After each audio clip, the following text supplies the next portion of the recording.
User Froggy1887 says, at Master of Splits 180 when you talked about dishes, I thought you were talking about actual dishes in the dishwasher that I was gonna do your dishes for free and am not even a housewife at all lol.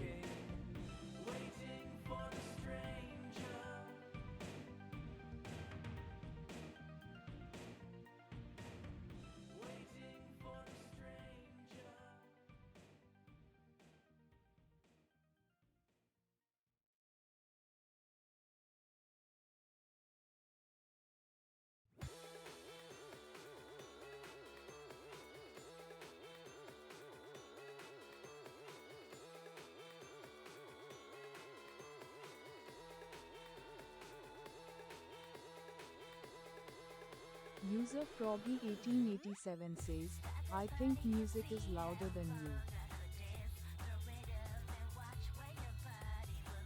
you. User Master of Splits 180 says, why would I talk about dishes in a dishwasher?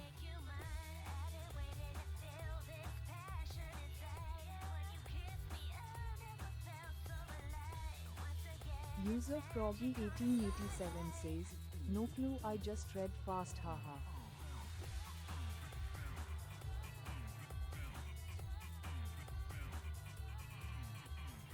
User Master of Splits 180 says, haha.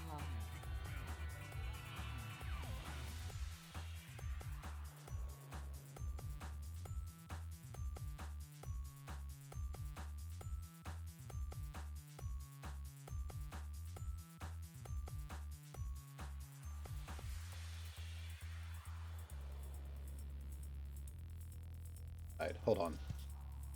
User Froggy1887 says, banana.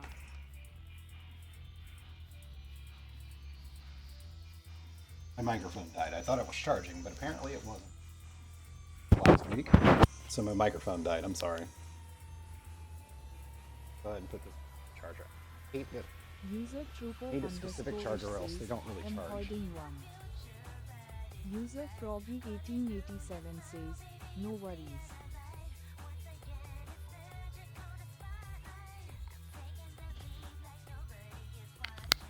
User Trooper_ish says, were you speaking when you were reading?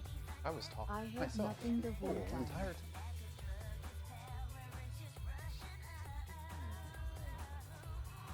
That's the microphone that broke. It got it working again, but the lights don't work, so.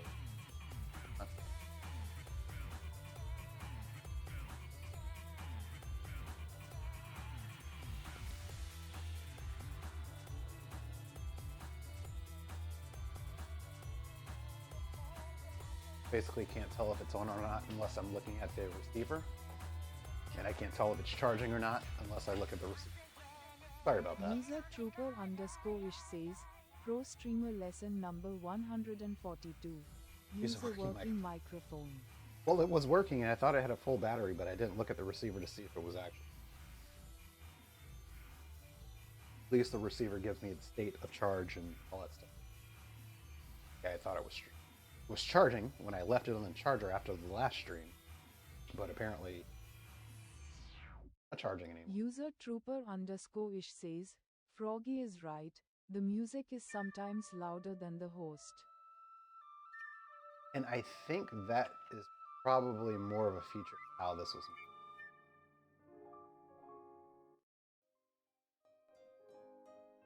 I think it's just a matter. But thank you for so holding whereas when you're okay, so let's start that over again. So I think we're going to do the za'atar butterflied chicken, basically spatchcock. So adding a simple paste of za'atar and olive oil to this easy roast chicken ratchets up the sophistication level a few notches for a nice midweek meal. Za'atar is the Arabic name for wild thyme, but now commonly denotes additive spice mixture of thyme, sumac, and sesame. I don't have sesame seeds, but I have sesame oil. And rather than just rub it onto a plain roast chicken, I love how this recipe brushes it into a butterflied roast found in a skillet on the stovetop so that the skin has a chance to render and get crisp first. The vinaigrette made with the reserved lemons is amazing, but I sometimes substitute regular lemon zest or orange zest if I don't have any cool. So just like America's Test Kitchen, right? Julia and Bridget, who are the main hosts of America's Test Kitchen, this is recipes that they have done over the 20 years of America's Test Kitchen that they actually do it. Cool thing about America's, I told you before, they find recipes and they try to find ways to make them more approachable for the home cook, without a lot of all of the prep that some of the fans require. If you got it, hey, this is like 90-95% the way there, with like a quarter of the work, you know, kind of thing. You can do the full thing if you want, but this is how figure out how to do it best for everybody. But these are the recipes that they actually I love me some chicken this week. I meal prepped chicken and rice. Gonna make carrots on Monday. Awesome. Awesome. Cool. So, we need 2 tablespoons of za'atar. We need 5 tablespoons plus 1 teaspoon of extra olive oil. Olive oil.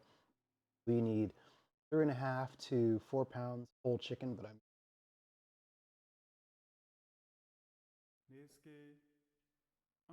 garnish in once it's done. We need salt, pepper, tablespoon of minced fresh mint, which I have fresh mint out in the yard, 1 preserved lemon pulp and white pith removed, brined, rinse, and minced. Okay. 2 teaspoons of white vinegar, 1 teaspoon of John musk. So let's za'atar. Don't have za'atar paste, but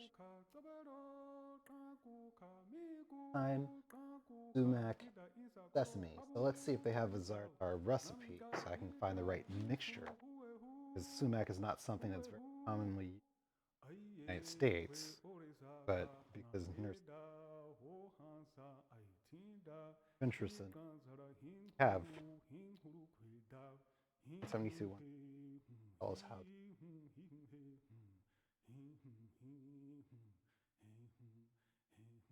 They don't say what the ratio mixture is. We're going to find a recipe on the damn internet.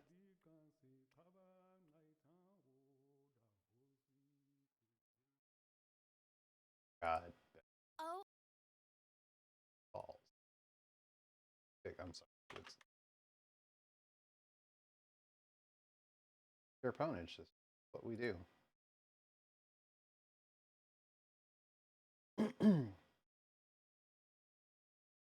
User Froggy1887 says, BRB. Okay.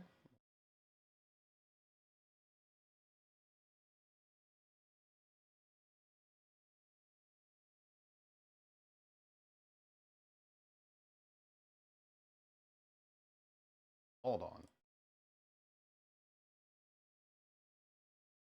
User Trooper_ish says, lol. We just had the ice cream van drive past. And I thought it was an odd music playing choice on stream. That's funny.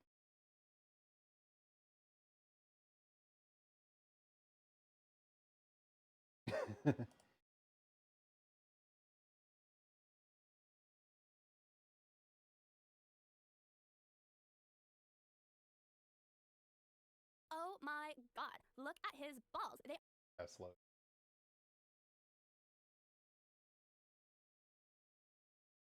Oh. Oh my god, look at his balls. They are so big. He must be one of those gamer guys. Like, who understands them anyway? Say what? Balls!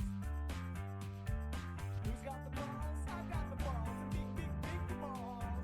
Who's got the balls? I got the balls. Big balls. The balls. Who got the balls? I got the balls. Big balls.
Tar leaves soon. Help me.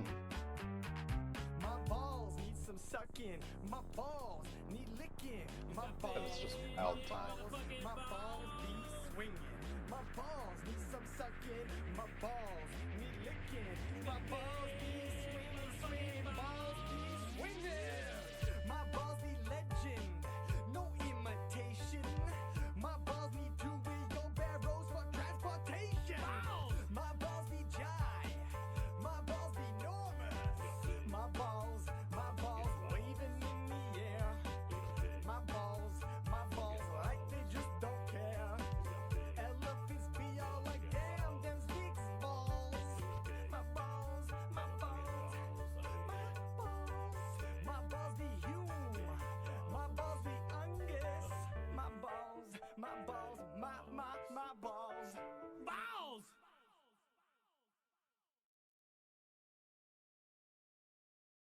Sorry.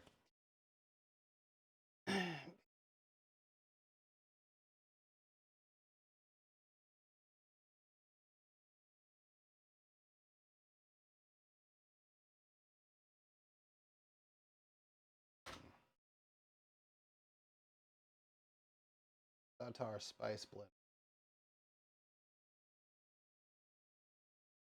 Parecio. Jamie.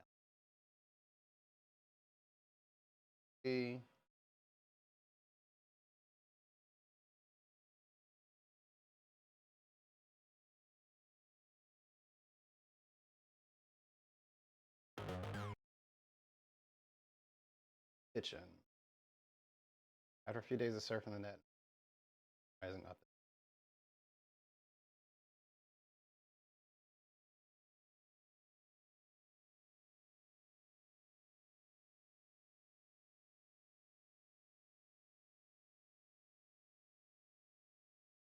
See what they.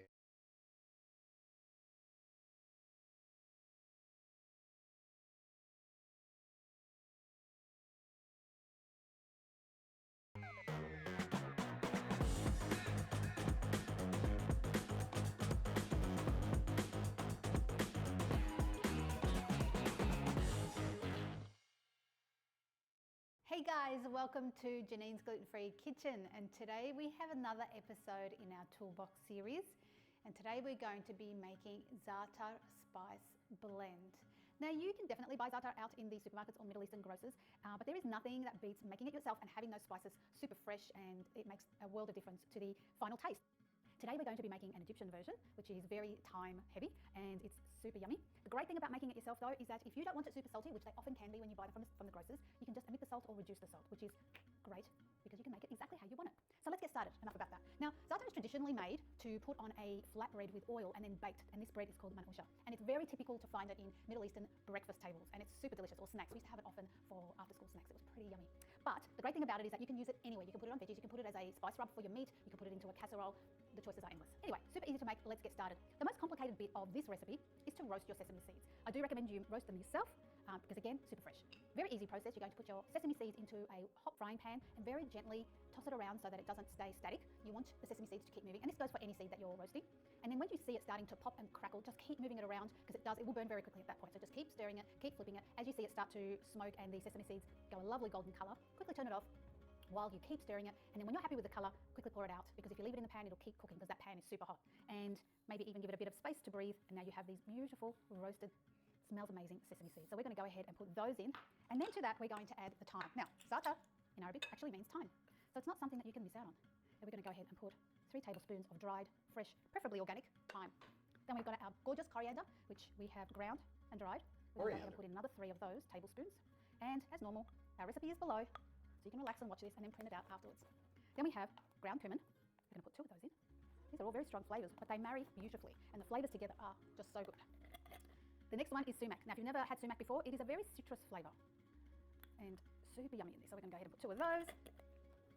Dried oregano. I love the smell of oregano. 1 of those. Now, at this point, this is your base. I would recommend you have 2 options from here. You could add a pinch of salt or a tablespoon of salt or a teaspoon of salt, whatever you like. And the other thing which goes really well in this is Aleppo chili powder, just maybe a half a teaspoon, or sorry, a teaspoon of Aleppo chili powder. Now, Aleppo chili powder is a much sweeter chili, doesn't have the same kind of bite as other chilies. I kind of like my za'atar without chili, so I'm not going to put it in. But this is it. This is it, guys. How easy is that? Now we have our za'atar mix. Very important to put it in an airtight container to use and store. And voila. Simple. Now, what I recommend, next time you have some nice bread, if you've made your own paleo gluten-free bread, which we have a recipe for if you want to make it, We're going to do this. toast your bread, you drizzle some olive oil on it, and you throw a lash